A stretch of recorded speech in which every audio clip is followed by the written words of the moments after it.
श्रीमंत शंकरदेव और उनके शिष्यों के जीवन और गतिविधियों से संबंधित असमिया ग्रंथ है। चरित पुथी में सातभरिया वंश और उनके धार्मिक योगदान का उल्लेख मिलता है। यह असम के मध्यकालीन इतिहास और वैष्णव धर्म के प्रसार के बारे में जानकारी प्रदान करता है। 2. History of Assam Edward Gait. इस पुस्तक में बार भूया व्यवस्था, असम के क्षेत्रीय शासकों और सातभरिया वंश का संदर्भ मिलता है।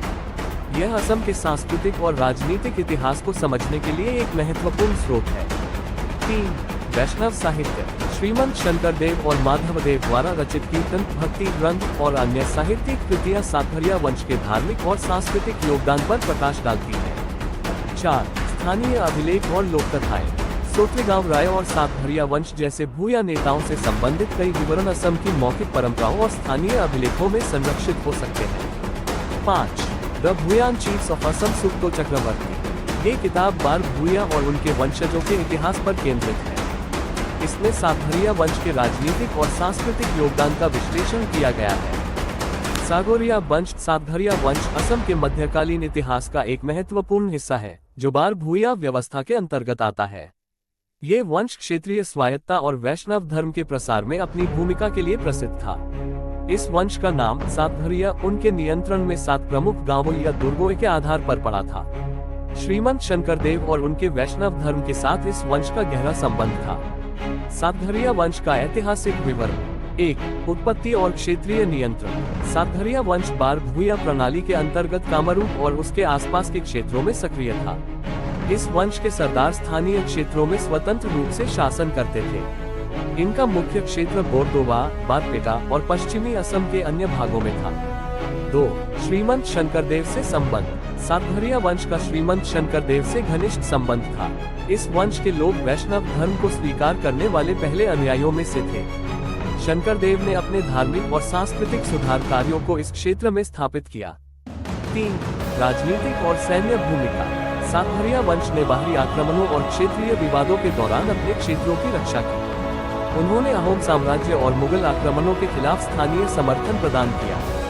धीरे धीरे अहोम साम्राज्य के बढ़ते प्रभाव के साथ इनकी राजनीतिक स्वतंत्रता कम हो गई। 4.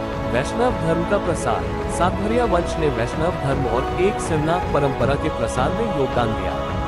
इस वंश के क्षेत्र में नामधर वैष्णव धर्मस्थल स्थापित किए गए। शंकरदेव के प्रमुख अनुयायी और शिष्य जैसे माधवदेव इस वंश के प्रभाव वाले क्षेत्रों में सक्रिय थे।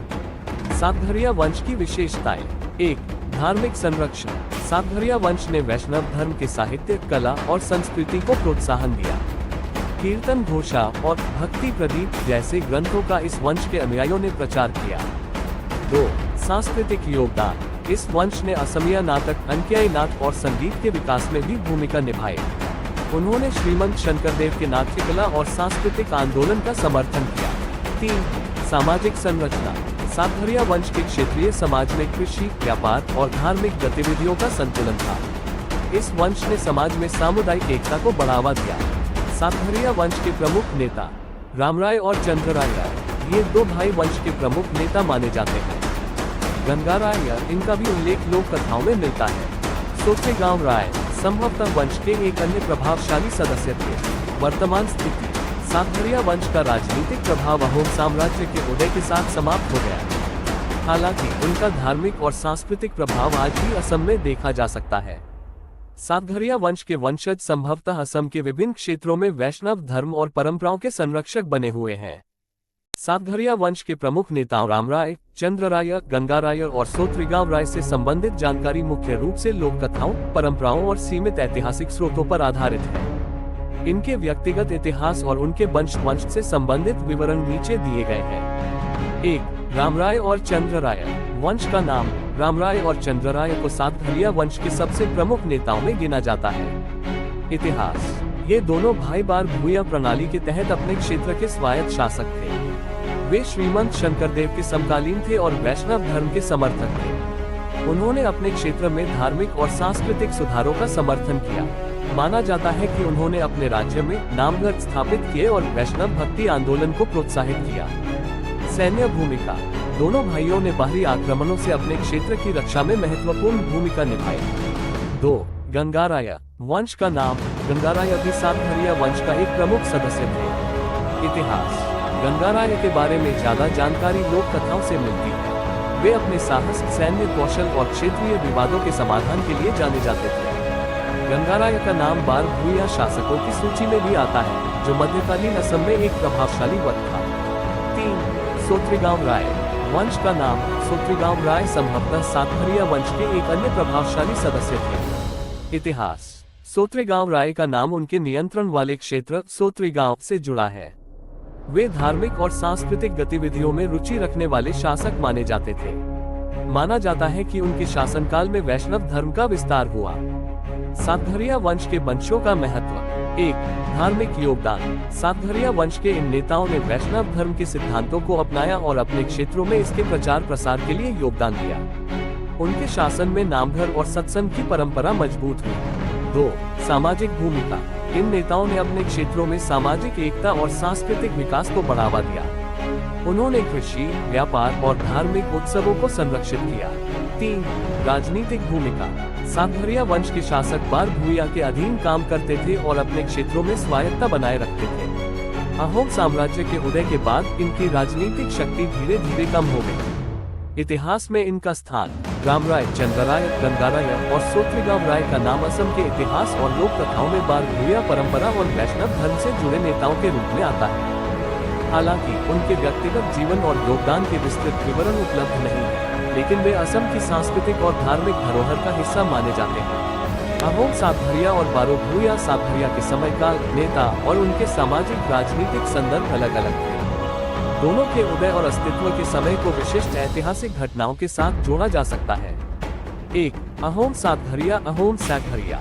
अहोम सातभरिया 7 प्रमुख कुलों या परिवारों का समूह था, जो अहोम साम्राज्य के प्रशासन और शक्ति संरचना का हिस्सा थे। ये कुल शुरू से ही अहोम साम्राज्य के अभिन्न अंग थे। स्थापना और प्रमुख काल। साल 13वीं सदी 1228 ईस्वी से लेकर अहोम साम्राज्य के पतन 1826 ईस्वी तक। ये संगठन 13वीं सदी में अहोम साम्राज्य की स्थापना के साथ उभरा। 7 प्रमुख कुल। 1. चाओचुन। 2. चाओते। 3. चाओमुख। 4. चाओफाई। 5. चाओफ्राई। 6. चाओतलियान। 7. चाओचेराया। भूमिका और नेता। इन कुलों के नेता फुकन और बरफुकन जैसे पदों पर थे। राजा और उसके सैन्य व प्रशासनिक निर्णयों में ये कुल मददगार थे। प्रमुख नेता। सुखपा 1228-1268 अहोम साम्राज्य के संस्थापक। मोहाबाबा मोगराय बरफुकन सैन्य क्षेत्र में प्रभावशाली। 2. बारो भूया सातभरिया। बारो भूया सातभरिया। बारो भूया स्वतंत्र क्षेत्रीय शासकों का समूह था, जो असम और बंगाल क्षेत्र में अपने अपने क्षेत्रों का शासन करते थे। सातभरिया उनमें से एक विशिष्ट समूह था। स्थापना और प्रमुख काल। साल 13वीं सदी पलासी युद्ध के पहले से 17वीं सदी तक। अहोम साम्राज्य के प्रभावी विस्तार से पहले इनका स्वायत्त अस्तित्व था। सातभरिया के क्षेत्र और वंश। सातभरिया नामक समूह बारो भूया शासकों के 7 प्रमुख कुलों को संदर्भित करता था। ये कुल मुख्य रूप से पश्चिमी असम, कामरूप और बंगाल के कुछ हिस्सों में थे। प्रमुख नेता। 1. रामराय, सातभरिया का प्रमुख नेता। 2. चंद्रराय, रामराय के भाई। 3. गंगाराय, धार्मिक और सांस्कृतिक गतिविधियों में सक्रिय। 4. सोत्रिगांव राय, संभवतः इस वंश से संबंधित एक अन्य प्रभावशाली सदस्य। भूमिका और पतन। बारो भूया सातभरिया ने स्थानीय स्तर पर प्रशासन किया और धार्मिक गतिविधियों में योगदान दिया। अहोम साम्राज्य के विस्तार 13वीं-17वीं सदी के दौरान इनका पतन हुआ। साल और घटनाएं। संबंधित ऐतिहासिक परिप्रेक्ष्य। अहोम सातभरिया केंद्रीकृत प्रशासन का हिस्सा थे। बारो भूया सातभरिया स्वायत्त क्षेत्रीय शासक थे। दोनों के अस्तित्व का समयकाल कुछ हद तक ओवरलैप करता है, लेकिन उनकी भूमिका और संरचना में बड़ा अंतर था। अहोम सातभरिया और बारो भूया सातभरिया के बीच महत्वपूर्ण अंतर उनके राजनीतिक, सामाजिक और ऐतिहासिक संदर्भों से जुड़ा है। आइए इन दोनों को अलग अलग समझते हैं। 1. अहोम सातभरिया। परिभाषा। अहोम साम्राज्य में सातभरिया शब्द का उपयोग 7 प्रमुख कुलों या घरानों के लिए किया जाता था, जो साम्राज्य के प्रशासन और शक्ति संरचना का हिस्सा थे। महत्व। ये 7 कुल अहोम साम्राज्य की स्थापना और विस्तार में महत्वपूर्ण भूमिका निभाते थे। वे राजा के निकट सहयोगी थे और विभिन्न प्रशासनिक एवं सैन्य पदों पर आसीन थे। इन कुलों के नेता अहोम राजा के लिए वफादार होते थे और राजा की शक्ति बनाए रखने में मदद करते थे। संगठन। अहोम सातभरिया घराने प्रमुख प्रशासनिक इकाइयां थीं, जिनका कार्यक्षेत्र राजनीतिक और सैन्य संचालन था। वे साम्राज्य के भीतर संतुलन और व्यवस्था बनाए रखते थे। उदाहरण, अहोम साम्राज्य के सातभरिया कुलों में ताय अहोम समुदाय से जुड़े कोई शामिल थे। 2. बारो भूया सातभरिया। परिभाषा। बारो भूया परंपरा मध्यकालीन असम में स्वतंत्र शासकों के एक समूह को संदर्भित करती है, जो स्थानीय स्तर पर अपने अपने क्षेत्रों का शासन करते थे।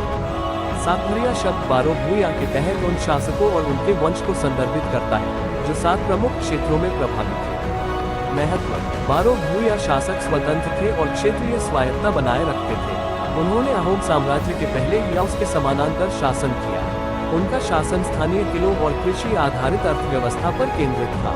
संगठन। बारो भूया का कोई केंद्रीय नेतृत्व नहीं था, वे विभिन्न क्षेत्रों में स्वतंत्र रूप से कार्य करते थे। सातभरिया वंश इनमें से एक समूह था, जो वैष्णव धर्म के प्रचार और सांस्कृतिक गतिविधियों के लिए जाना जाता है।